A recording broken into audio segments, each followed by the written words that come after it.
प्रिय भाइयों, प्रिय बहनों, परमेश्वर के धन्य नाम की महिमा हो। परमेश्वर ने आज हमें एक सुंदर अवसर दिया है। प्रभु के वचन को जानना और समझना ही ज्ञान है, ऐसा हम लोग पवित्र शास्त्र में पढ़ते हैं। प्रिय भाई, प्रिय बहन, जब हम लोग अलग अलग लोगों से जब धार्मिकता की बात करते हैं, आज संसार में अलग अलग लोग, अलग अलग संगठन, अलग अलग सत्संग हमें अपनी अपनी राहों को अलग अलग तरीके से बताते हैं। कुछ संगठन, कुछ सत्संगों में लोग जाके ये सीखते हैं कि हमें अपनी संस्कृति को भुला देना चाहिए। आदर मान की जो हमारी संस्कृति है उसको हमें छोड़ना है। प्रिय भाई, प्रिय बहन, समाज में बदलाव हमको करना है। संस्कृति के साथ में हम बदलाव की ओर बढ़ें। संस्कृति को एकदम ना तोड़ें और हम ये जाने कि हमको ये जो सत्संग है, सत्य का संग करा रहा है, हमारे लोगों से हमको जोड़ रहा है, ईश्वर से हमको जोड़ रहा है कि नहीं, समाज से हमको जोड़ रहा है कि नहीं। बहुत लोगों से जब मैं मिलता हूं, वे कहते हैं, सर हम इस सत्संग में जुड़े हैं, इसकी मान्यता ये है, हमें किसी के पांव नहीं छूना है, हमें किसी का दिया हुआ खाना नहीं खाना है, हम अपने पैसों से खाना खाएं। तो इसका मतलब ये है कि हम यदि किसी के पास जाते हैं तो खाने के लिए जाते हैं। जब हमारे संबंध हैं, हमारा रिश्ता है, खाना पीना, ये संगति एक हमारी संस्कृति का एक तरीका है। दहेज नहीं देना अच्छी बात है, लेकिन क्या हम उसका पालन करते हैं? हमें करना चाहिए। और आज मैं आपको एक बात बताना चाहता हूं।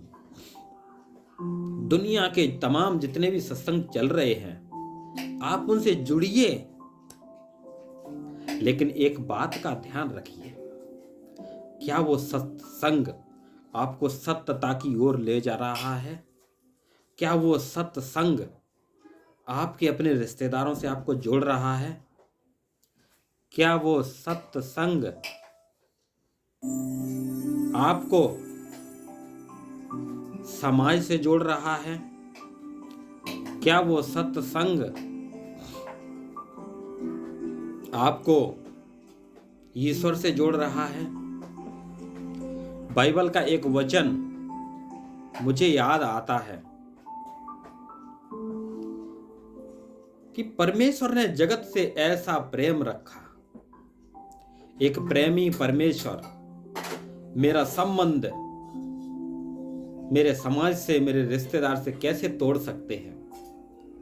जो परमेश्वर दुनिया से प्रेम करने वाले हैं, वे हमारा संबंध नहीं तोड़ सकते। जो परमेश्वर जिस संस्कृति में पैदा होकर इस पृथ्वी पर मानव रूप लेकर आए, मेरा परमेश्वर संस्कृति को पूरा करने वाले परमेश्वर होने चाहिए। प्रभु ने वचन में पढ़ते हैं, परमेश्वर ने जगत से ऐसा प्रेम रखा कि उसने अपना एक लौता पुत्र दे दिया हमारे पापों की क्षमा के लिए। और हमसे क्या चाहा भाइयों बहनों? जो कोई इस पर विश्वास करे वह नाश ना हो, परंतु अनंत जीवन पाए। वो परमेश्वर कहते हैं, हे बोझ से दबे हुए लोगों, मेरे पास आ जाओ, मैं तुम्हारे बोझ को दूर करना चाहता हूं, मैं तुम्हारे बोझ को दूर करने के लिए तैयार हूं। प्रभु कहते हैं अपनी चिंता मुझ पर डाल दो। अब में से बहुत सारे भाई बहन अपनी चिंताओं को अपने सिर के ऊपर ले लेकर घूम रहे हैं। वो बाजार में जाते हैं चिंता को लेके, कोई मिल जाता है, भैया मेरी ये परेशानी, मेरी वो परेशानी। रिश्तेदारी में जाते हैं चिंता का बोझ लेके, परेशानियों का बोझ लेके। वो कहीं पर भी जाते हैं बोझ लेके जाते हैं। आज अपनी वाणी के माध्यम से, प्रभु यीशु के वचन के माध्यम से मैं आपको कहना चाहता हूं, प्रभु कहते हैं अपना बोझ मुझको दे दे, मैं आपकी चिंता करता हूं। केवल वचन में लिखा है जो उस पर विश्वास करें वो नाश ना हो, चिंतित ना हो, परंतु अनंत जीवन। 1 दिन, 2 दिन, 6 महीने, 1 साल या 7 साल या 10 साल का जीवन नहीं, अनंत काल का जीवन प्रभु यीशु मसीह में ही निहित है। आइए हम जो परमेश्वर हमसे नहीं, शास्त्री जी से नहीं, पूरे संसार से प्रेम करते हैं, वो परमेश्वर को अपने जीवन में आने का आमंत्रण दें। परमेश्वर आपको आशीष करें। बहुत बहुत धन्यवाद।